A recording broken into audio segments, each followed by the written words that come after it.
இப்படி தைச்சு வச்சுட்டீங்களேன்னு. இந்த டெய்லர் சொன்னாரு, ஒன்னும் பெரிய விஷயம் இல்லைங்க, ஒரு கையை மேல இழுத்துக்கங்கன்னாரு, ஒரு கையை கீழே இழுத்துக்கங்க, இந்த பக்கம் இதாயிடுச்சு முதுகு கொஞ்சம் சாச்சுக்கங்க, இப்படி நடங்க அப்படி நடங்க, இப்ப சரியாயிடுச்சு பாத்தீங்களா அப்படின்னாரு.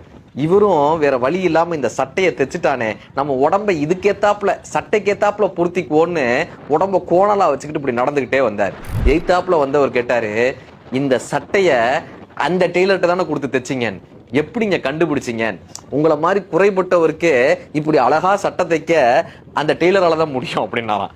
சார், அடுத்தவர்கள் செய்யக்கூடிய தவறுகளை நாம் ஏற்றுக்கொண்டு ஏற்றுக்கொண்டு ஏற்றுக்கொண்டு அதற்கேற்றாற்போல் நம்மை மாற்றிக்கொண்டு இந்த வாழ்க்கையை நடந்தோமே ஆனால் நாம் கோமாளிகளாக குறைபட்டவர்களாக மட்டுமே நின்று கொண்டிருப்போமே தவிர, ஒருவர் செய்யக்கூடிய தவறை சுட்டிக்காட்டி அதை சரிபடுத்தும் போதுதான் நாம் சரியான மனிதர்களாக நமக்கு தேவையான வாழ்க்கையை மாற முடியும்.